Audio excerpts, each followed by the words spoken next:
ಯುದ್ಧ ಪೀಡಿತ ದುಬೈನಲ್ಲಿ ಸಿಲುಕಿರುವ ಶಾಸಕ ಭರತ್ ರೆಡ್ಡಿ ದುಬೈನಿಂದ ಬೆಂಬಲಿಗರಿಗೆ ಭರತ್ ರೆಡ್ಡಿ ವಿಡಿಯೋ ಸಂದೇಶ ರವಾನಿಸಿದ್ದಾರೆ.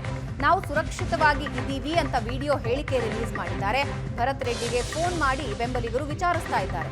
ತಾವು ಸುರಕ್ಷಿತವಾಗಿ ಇರೋದಾಗಿ ಭರತ್ ರೆಡ್ಡಿ ವಿಡಿಯೋ ಸಂದೇಶ ರವಾನೆ ಮಾಡಿದ್ದು, ಬಳ್ಳಾರಿಯಿಂದ ಬಂದಿದ್ದ 35 ಮಂದಿಯೂ ಸಂಪರ್ಕದಲ್ಲಿದ್ದಾರೆ, ಅವರೆಲ್ಲರೂ ಸುರಕ್ಷಿತವಾಗಿದ್ದಾರೆ ಅಂತ ಶಾಸಕ ಭರತ್ ರೆಡ್ಡಿ ವಿಡಿಯೋ ಸಂದೇಶ ಕಳಿಸಿದ್ದಾರೆ.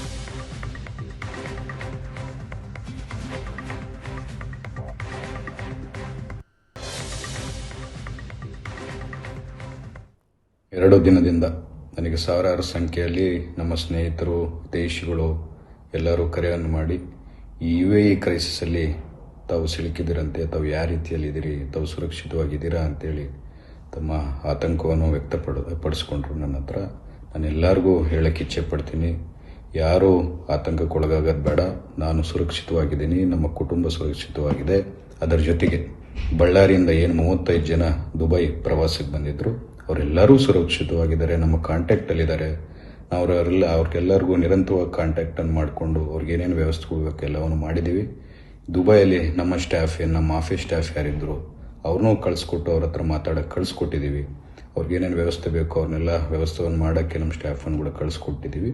ಅದರ ಜೊತೆಗೆ ಸರ್ಕಾರದ ಕಡೆಯಿಂದ ಏನೇನು ವ್ಯವಸ್ಥೆ ಕೊಡಬೇಕು ಎಲ್ಲ ಮಾಡ್ತಾ, ಅದೇನು ಲಿಸ್ಟ್ ಏನಿದೆ 35 ಜನರದ್ದು, ಅದು ನಮ್ಮ ಸರ್ಕಾರದ ಕಡೆಯಿಂದ, ರಾಜ್ಯ ಸರ್ಕಾರದ ಕಡೆಯಿಂದ, ಕರ್ನಾಟಕ ರಾಜ್ಯ ಸರ್ಕಾರದ ಕಡೆಯಿಂದ ಎಂಬಸಿಗೆ ಕಳಿಸ್ಕೊಟ್ಟಿದ್ದೀವಿ. ಅತಿ ಶೀಘ್ರದಲ್ಲಿ ಏರ್ಪೋರ್ಟ್ ರಿಸ್ಯೂಮ್ ಆಗಿದ ತಕ್ಷಣ, ನಮಗಿರುವಂಥ ಮಾಹಿತಿಯಲ್ಲಿ ಅತಿ ಶೀಘ್ರದಲ್ಲಿ ರಿಸ್ಯೂಮ್ ಆಗುತ್ತೆ ಏರ್ಪೋರ್ಟ್ ಅನ್ನೋದು ಮಾಹಿತಿ ಇದೆ. ಏರ್ಪೋರ್ಟ್ ರಿಸ್ಯೂಮ್ ಆಗಿದ ತಕ್ಷಣ 35 ಜನನ ನಮ್ಮ ಬಳ್ಳಾರಿಗೆ ಸೇರಿದಂಥವ್ರನ್ನ ನಾವು ನಮ್ಮ ರಾಜ್ಯಕ್ಕೆ ಕರ್ಕೊಂಡ್ಬರ್ತೀವಿ ಅಂತ ಹೇಳ್ತಾ ನನ್ನ 2 ಮಾತನ್ನು ಮುಗಿಸ್ತಿದ್ದೀವಿ. ಜೈ ಹಿಂದ್, ಜೈ ಕರ್ನಾಟಕ.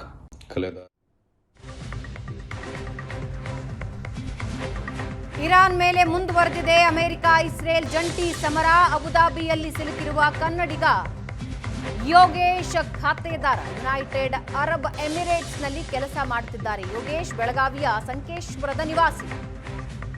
ಸದ್ಯ ಅಬುದಾಬಿಯಲ್ಲಿರೋ ಕನ್ನಡಿಗರನ್ನ ವಾಪಸ್ ಕರೆಸಿಕೊಳ್ಳಿ ಅಂತ ಮನವಿ ಮಾಡಿದ್ದಾರೆ. ಮಿಡ್ಲ್ ಈಸ್ಟ್ನಲ್ಲಿರುವ ಭಾರತೀಯರನ್ನ ಕರೆಸಿಕೊಳ್ಳಿ ಅಂತ ಸರ್ಕಾರಕ್ಕೆ ಮನವಿ ಮಾಡಿದ್ದಾರೆ.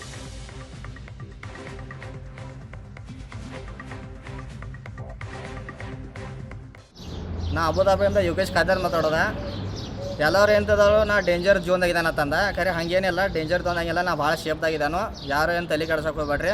ಸುಮ್ಮನೆ ಏನಾರೇ ನಾ ಅಲ್ಲಿ ಸಿಕ್ಕಾಕೊಂಡಾನು ಇಲ್ಲಿ ಸಿಕ್ಕೊಂಡಾನು ಅಂತಂದು ಏನು ಹೇಳಕ್ಕೆ ಹೋಗ್ಬೇಡ್ರಿ. ನಾ ಬರೋಬ್ಬರ ಸೇಫ್ ಇದ್ದಾನು, ಏನೂ ಪ್ರಾಬ್ಲಮ್ ಇಲ್ಲ. ಯಾಕಂದರೆ ಸೇಫ್ ಎಲ್ಲ ಗೌರ್ಮೆಂಟ್ ಇಲ್ಲೆಲ್ಲ ಬರೋಬ್ಬರ ಐತಿ, ಏನೂ ಪ್ರಾಬ್ಲಮ್ ಇಲ್ಲ. ಬಟ್ ಯಾರೂ ತಲೆ ಕೆಡ್ಸ್ಕೊ. ಇರಾನ್ನಿಂದ ಇಸ್ರೇಲ್ ಪ್ರಧಾನಿ ಬೆಂಜಮಿನ್ ನೆತನ್ಯಾಹು ಹತ್ಯೆ ಪ್ರಯತ್ನ ವಿಫಲ ಆಗಿದೆ. ಇಸ್ರೇಲ್ನ ಪ್ರಧಾನಿ ಕಚೇರಿ ಮೇಲೆ ದಾಳಿ ಮಾಡಿತ್ತು ಇರಾನ್. ವಾಯುಪಡೆ ಇರಾನ್ನ ಕ್ಷಿಪಣಿಗಳನ್ನ ಮಾರ್ಗ ಮಧ್ಯದಲ್ಲಿಯೇ ಇಸ್ರೇಲ್ ಹೊಡೆದು ಉರುಳಿಸಿದೆ. ಇರಾನ್ ಕ್ಷಿಪಣಿ ದಾಳಿ ಬಗ್ಗೆ ಹೇಳಿಕೆ ಬಿಡುಗಡೆ ಮಾಡಿದೆ ಇಸ್ರೇಲ್ ಸೇನೆ. ಪ್ರಧಾನಿ ಬೆಂಜಮಿನ್ ನೆತನ್ಯಾಹು ಕಚೇರಿಗೆ ಹಾನಿ ಆಗಿಲ್ಲ ಅಂತ ಇಸ್ರೇಲ್ ಹೇಳಿಕೆ ಬಿಡುಗಡೆ ಮಾಡಿದೆ. ಬೆಂಜಮಿನ್ ನೆತನ್ಯಾಹು ಕಚೇರಿ ಧ್ವಂಸ ಮಾಡಿದ್ದೇವೆ ಅಂತ ಇರಾನ್ ಹೇಳಿತ್ತು. ಆದರೆ ಈ ಹೇಳಿಕೆಯನ್ನ ಇಸ್ರೇಲ್ ಅಲ್ಲಗಳೆದಿದೆ.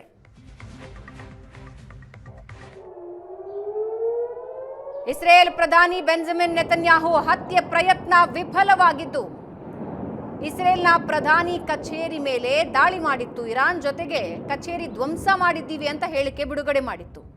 ಆದರೆ ಈಗ ಆ ಕ್ಷಿಪಣಿಗಳನ್ನ ಮಾರ್ಗ ಮಧ್ಯದಲ್ಲೇ ಹೊಡೆದು ಉರುಳಿಸಿದ್ದೀವಿ ನಾವು ಅಂತ ಇಸ್ರೇಲ್ ಸೇನೆ ಹೇಳಿಕೆ ಬಿಡುಗಡೆ ಮಾಡಿದೆ.